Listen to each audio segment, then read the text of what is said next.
Here is the rewritten script. There's something I need to share with you today that most people simply haven't been told in a way that actually makes sense. Right here in 2026, three separate policy shifts are closing in on older Americans. Every single one of them either kicks in or tightens its grip hard this July. Three distinct ways your money can quietly disappear without a single heads up. Most people won't catch on until the envelope shows up in their mailbox, or worse, until their deposit is already smaller than it was before. Not because they did anything wrong, but because no one ever sat them down and explained it to them in straightforward terms ahead of time. Today, I want to flip the usual approach. Rather than pointing you toward money you didn't realize you could be collecting, I'm here to warn you about money you're at risk of losing if you don't take action right now. One of these changes can quietly shave dollars off your Social Security payment each and every month. Another can cut off grocery assistance for people who've counted on it for years with absolutely no advance warning. And the third involves a wave of fresh paperwork connected to your health coverage that's already tripping people up, including seniors who are convinced it has nothing to do with their situation. So stay with me, because I'm going to walk you through exactly what each of these three changes involves, exactly who gets caught in them, the real July 2026 figures, and precisely what steps you can take for each one before it reaches your bank account. Make sure you hit subscribe and turn on notifications right now, because every single week I cover the financial information that genuinely matters to seniors, the rule changes happening right now, the protections you already have access to, and the steps that can actually move the needle. This is the type of content I deliver week after week, and you really don't want to be left out. Now, let's get into it.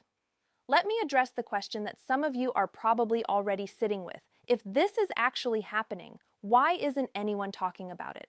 The answer is the same frustrating one it always is.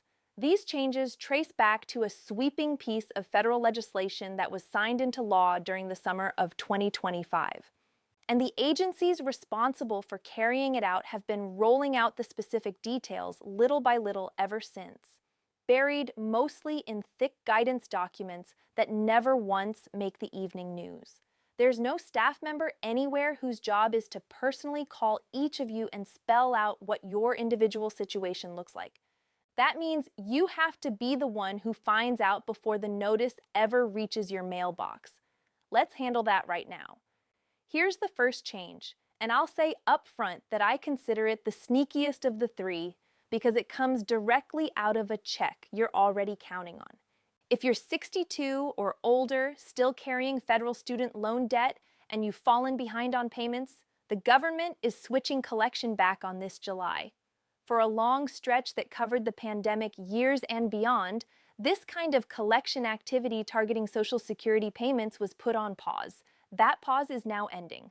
Starting on or around July 1st, 2026, the Department of Education can restart what's referred to as the Treasury Offset Program against people who are delinquent on their federal student loans. And yes, that reaches directly into Social Security retirement, survivor, and disability payments. Here is the number you need to remember. By law, this is capped at 15% of your monthly benefit, and your check cannot be reduced below $750 per month, regardless of the circumstances. If your payment already falls under that floor, they are legally prohibited from touching it. But above that threshold, 15% can disappear from your check every single month for however long the debt remains unpaid. Who actually gets swept into this situation? Far more people than most would guess. The portion of Social Security recipients who are 62 and older and still carrying federal student debt has climbed noticeably in recent years, and federal consumer data shows hundreds of thousands of older borrowers are already behind on payments. Some of that debt is their own, taken on when they return to school later in life. A significant portion is Parent Plus loans signed decades ago to help a son or daughter get through college, still attached to their name to this day. Here's the part that should bring you some relief rather than add to your concern. If you qualify for what's known as a financial hardship exemption, meaning the garnishment would leave you without enough to cover your basic living expenses, you can stop this before it ever happens. And the actual numbers here are almost hard to wrap your head around. Roughly 8 out of every 10 people facing this type of garnishment would likely qualify for a hardship exemption if they simply went ahead and applied. Yet fewer than 1 in 10 ever actually do. That's not a failure of paperwork. That's a case of people not knowing the option was available to them. Now you do. Picture a retired mechanic I'll call Walter, 70 years old, getting by on a modest Social Security check. Years earlier, he co-signed a Parent Plus loan so his daughter could complete her nursing degree. She's doing well for herself now, but the loan was never fully paid off. Walter hadn't given it much thought in years, right up until a letter arrived threatening a 15% reduction to a check that was already stretched thin. One phone call to his loan servicer and 30 minutes completing a hardship form later, and that garnishment never touched his account. Same debt, same Walter. A completely different outcome. All because someone finally let him know the exemption existed. So how do you protect yourself? If you're carrying federal student debt and you've fallen behind, don't sit back and wait for the notice to arrive. Contact your loan servicer today. Ask specifically about a financial hardship exemption or an income-driven repayment option, and get any agreement confirmed in writing. If a letter has already come through, you typically have a window to respond before withholding actually begins. So move quickly rather than setting it aside and coming back to it later. And here comes the warning I promised you. The moment collections restart on something like this, the scam calls follow right along with them. Someone will ring you up claiming to represent the Department of Education or some organization calling itself Student Loan Forgiveness Services, offering to stop your garnishment immediately if you'll just hand over a fee or share your banking details. Hang up. You never pay a private company to file for a hardship exemption or an income-driven plan. That's handled directly through your loan servicer or at studentaid.gov, completely free of charge, every single time. Now, on to the second change, and this one lands squarely on the kitchen table. If you fall somewhere between 55 and 64 and SNAP, also known as food stamps, is helping you cover your grocery bill, this directly affects you, and enforcement is running at full speed through the summer of 2026. For years, the work requirement tied to what's called able-bodied adults without dependents stopped at age 54. Turn 55, and you were automatically free of that obligation. That protection is gone.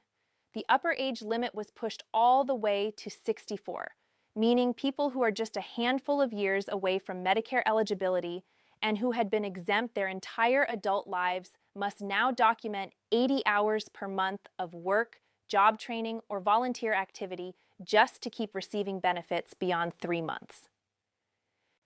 On top of that, a number of exemptions that used to be automatic have been narrowed significantly or eliminated altogether, including protections that previously applied to veterans and individuals experiencing homelessness. Policy analysts estimate this could leave more than 1 million older adults at risk of losing food assistance. That's not a minor footnote buried somewhere. That's grocery money for real families. And absolutely nothing changed about these individuals except their birth date under a rule that once protected them and now no longer does. Think of a woman I'll call Rosa, 61 years old, recently let go from a retail position, getting by on her savings, and a small SNAP benefit while she looks for work in a slow-moving job market.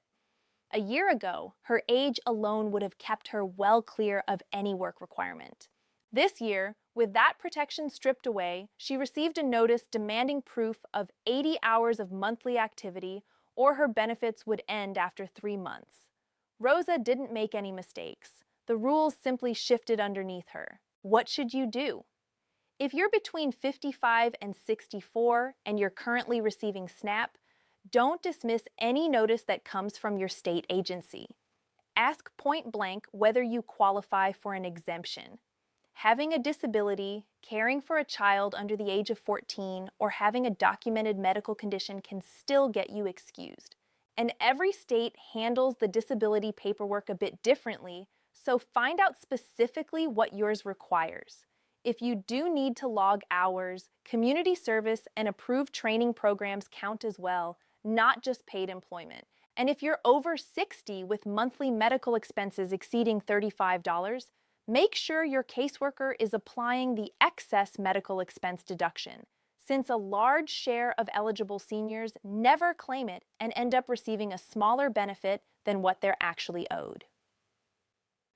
Now for the third change, and I think as the year unfolds, this is the one that ends up touching the most households, even though it's being framed in a way that suggests it doesn't concern seniors. It's the new Medicaid paperwork overhaul, with a major enforcement deadline landing on July 31st, 2026. Here's the piece that almost no one takes the time to explain properly. If you're 65 or older, or you're already enrolled in Medicare, you are generally exempt from the new federal work requirement itself. I want to be completely upfront about that, so I'm not creating unnecessary alarm, but here is where the genuine risk starts to creep in. States are required to mail outreach notices to everyone who may be affected between the end of June and the end of August this year. And the redetermination paperwork that determines whether your coverage continues is getting shorter and more frequent for a significant portion of enrollees. Meanwhile, the definition of who qualifies as too disabled to work is also being tightened under new federal guidance that came out this June. In plain terms, that means an enormous wave of confusing notices landing in millions of households all at once, including homes where an aging parent holds both Medicaid and Medicare, or where a spouse between the ages of 55 and 64 is on Medicaid in the same household as someone who is otherwise exempt. Confusion at this scale has a documented history.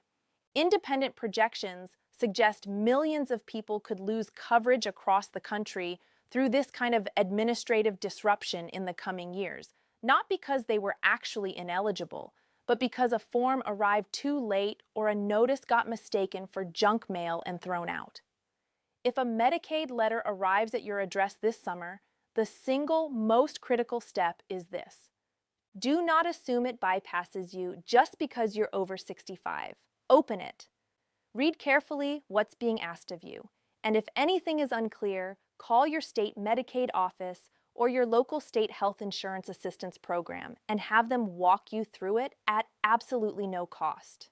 Update your mailing address and phone number with them right now if any time has passed, because a letter you never receive is a deadline you can never meet. Let me pull all three together so you can see the complete picture at once. The student loan garnishment can pull 15% directly out of a Social Security check, though the law guarantees a minimum floor of $750 per month, and the majority of people affected would likely qualify for a hardship exemption if they simply asked. The SNAP Work Rule expansion has already placed an estimated 1 million plus older adults at risk of losing food assistance they have depended on for years. And the Medicaid paperwork wave arriving this July has the potential to catch far more households off guard than the coverage suggests, seniors included, all because of a single overlooked envelope. Here's what I genuinely want you to take away from this. Not one of these three changes is insurmountable. Each one comes with a documented exemption, a hardship process, or a straightforward phone call that can protect you as long as you find out in time. The people who get blindsided aren't careless. They're simply the ones nobody ever thought to warn. And after today, that no longer includes you. So here is your assignment for this week. If you're carrying federal student debt and you've fallen behind, call your servicer today and ask about a hardship exemption before that July 1st restart. If you or someone in your household falls between the ages of 55 and 64, and receives SNAP benefits, call your state office and ask directly which exemptions apply to your situation. And if a Medicaid letter shows up at your house this summer, whether it's addressed to you personally or to someone else living under your roof, open it that same day and get help making sense of it instead of letting it sit on the counter. And one final reminder, No legitimate government office is ever going to call you out of the blue demanding your bank account details or your social security number to resolve any of these matters on the spot. You make the call yourself using the number printed on your own paperwork or listed on your state's official website.